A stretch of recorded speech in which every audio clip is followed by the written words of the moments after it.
Donc, si quelqu'un a un point de sécurité à partager. Donc, comme ce point de sécurité, toujours, nous sommes au mois de décembre.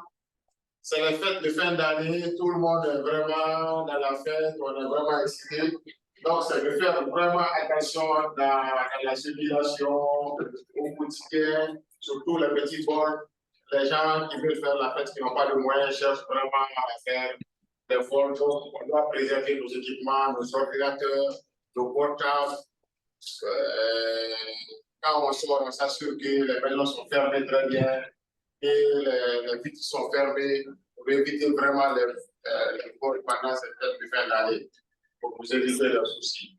Et si on a des enfants aussi, les trucs, s'ils sortent dans les endroits où il y a beaucoup de monde, il faut toujours les surveiller parce qu'ils peuvent se perdre généralement.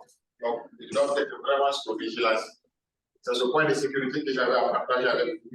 Donc, nous sommes toujours au niveau du module 2, calcul des coûts. On a fait tout ce qui est partie théorie.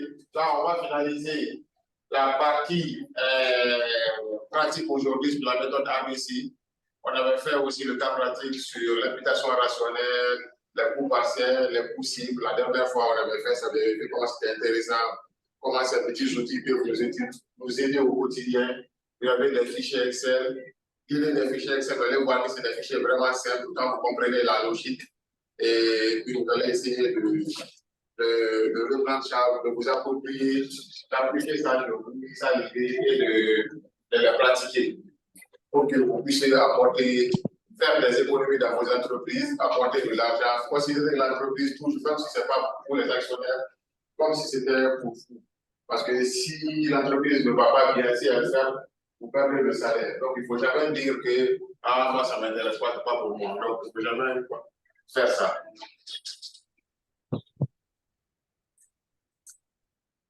Donc, on va continuer le cas sur la méthode ABC. On avait bien avancé la dernière fois. Je vais partager le fichier Excel.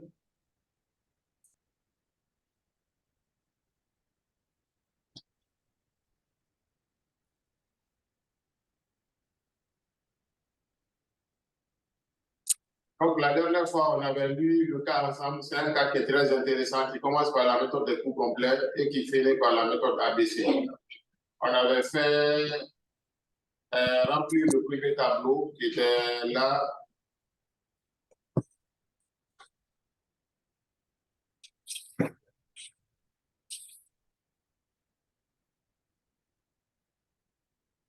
Donc, c'était ça le premier tableau. On avait rempli ce premier tableau avec un là, où on avait déterminé les différents coûts. On avait parlé des différentes séries qui étaient très importantes. Vous pouvez voir un article où il y a deux composants, donc il faut tenir compte de ce deux dans la nomenclature de fabrication de ce produit. Donc aujourd'hui, on va déterminer le temps et le coût de la main-d'œuvre, le coût des unités d'œuvre, le coût de revient et de résultat selon la méthode de coût complet, et le coût de revient et de résultat selon la méthode ABC. Et puis on va comparer les deux. Donc tout le monde est imprégné du cas. Je vais juste partager le fichier où on s'était arrêté la dernière fois.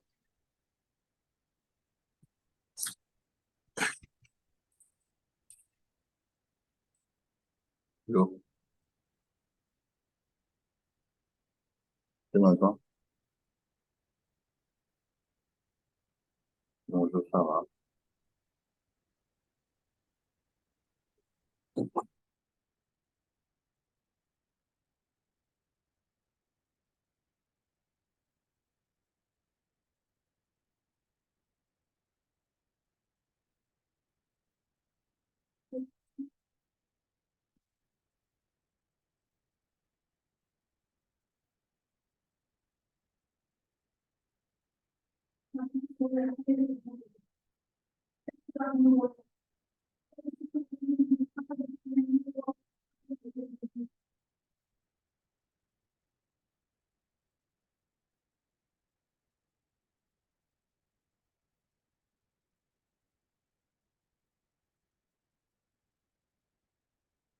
Donc, la dernière fois, on s'était arrêté là au niveau de la méthode ABC.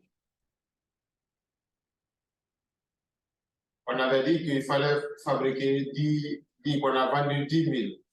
Donc, le coût unitaire était connu, on détermine le prix de chaque composant. Ici, on va déterminer, parce que dans l'énoncé, on avait dit qu'il faut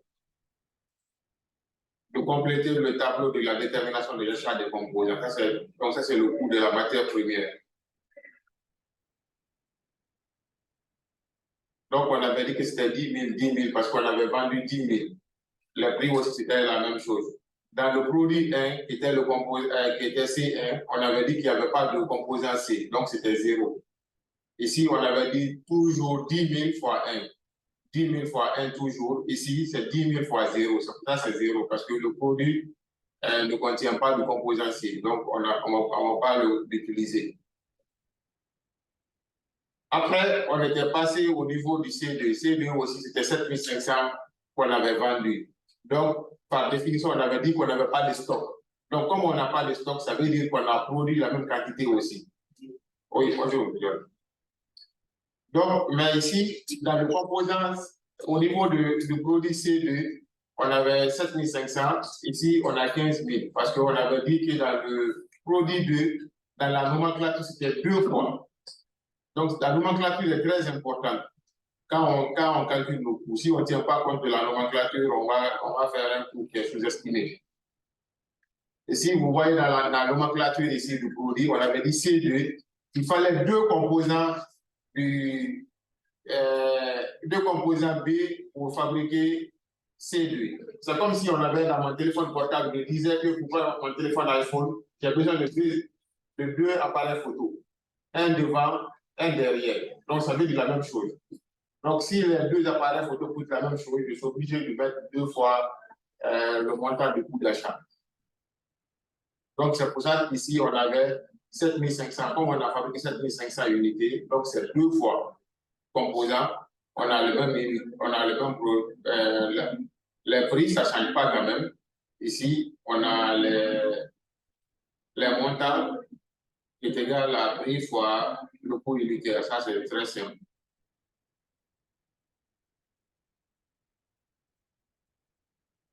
Donc ici, pour le total aussi, c'est la même chose.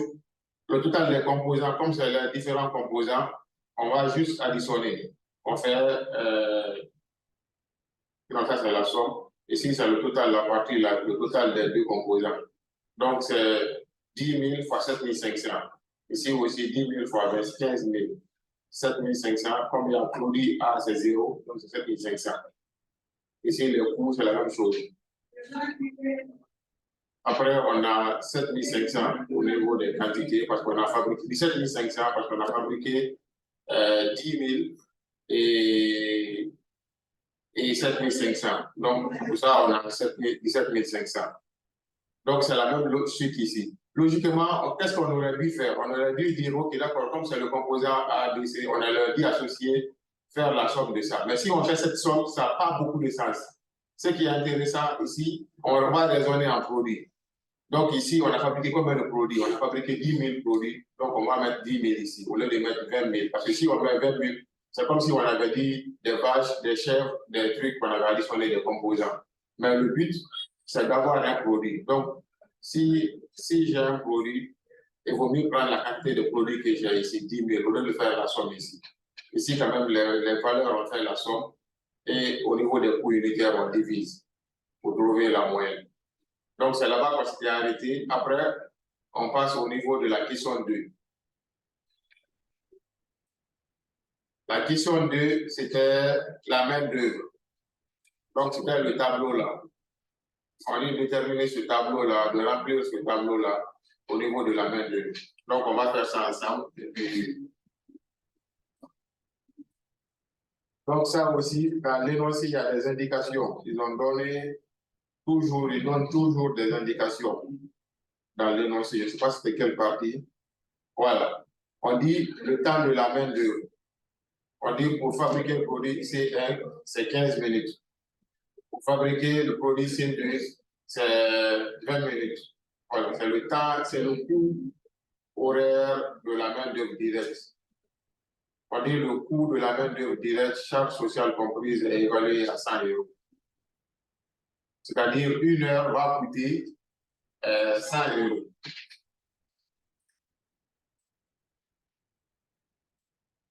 Donc, dans ce cas, comment on va remplir ce petit tableau-là? On va essayer de remplir ce petit tableau-là. On peut raisonner soit à minute, soit à heure. À peu près la même chose. Mais... C'est bon? Ceux qui sont à c'est bon?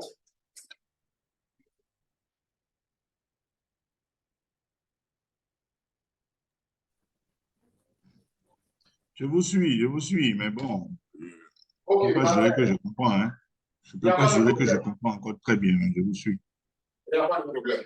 Donc, on va essayer de corriger, continuer à corriger le cas. Donc, une fois qu'on va finir le cas, on passe directement sur le module 3, sur le tableau de bord. On travaille la théorie et on commence la pratique, si possible. Donc, on va déterminer la main-d'œuvre, le coût de la main-d'œuvre. On a dit pour une heure de travail coûte 100 euros en charge. Mais on dit pour fabriquer le produit C1, il faut 15 minutes. Pour fabriquer le produit C2, il faut tel nombre de minutes.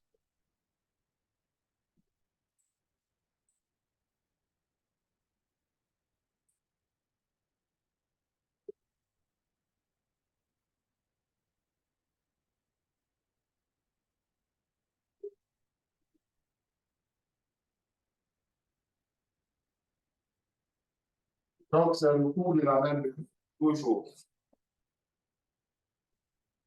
C'est bon, comment on va raisonner là-bas?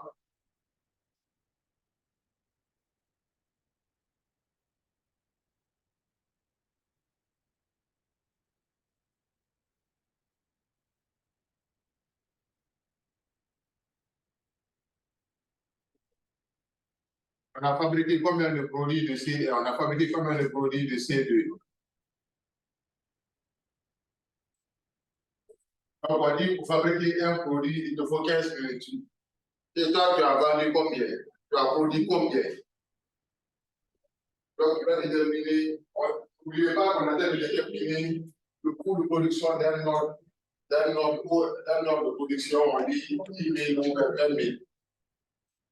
Généralement, quand on détermine le coût, le truc, soit on va déterminer le coût par semaine, soit par mois, soit par rapport de fabrication. C'est toujours comme ça qu'on reste. Donc, dans l'autre cas ici, on a dit, c'est ce que on a dit, la période là, on a vendu un produit, c'est donc, oui, donc, on a produit, il faut forcément calculer en fonction de ça.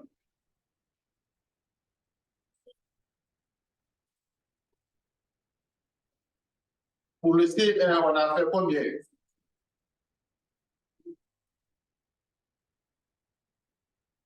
On a produit combien en truc?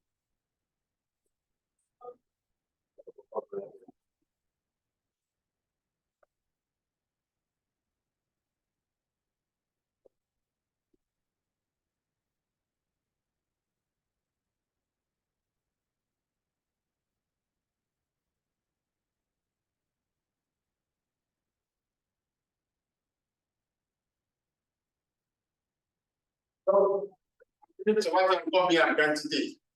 En taux horaire, en truc, on peut raisonner en heure comme en minutes. D'accord? Ceux qui sont en ligne, il faut le faire aussi, il ne faut pas attendre qu'on corrige. Le but, c'est vraiment. Monsieur Nabé, je ne sais pas si c'est de mon côté, mais on vous a perdu plusieurs secondes là. Vous m'entendez? Maintenant, oui. Sinon, on vous a perdu plusieurs secondes. Enfin, de mon côté, hein. Mais normalement, je n'ai pas de problème. Non, à un moment, vous êtes déconnecté. Après, je vous ai vu revenir. Ah, d'accord. Sûrement la connexion. Ok.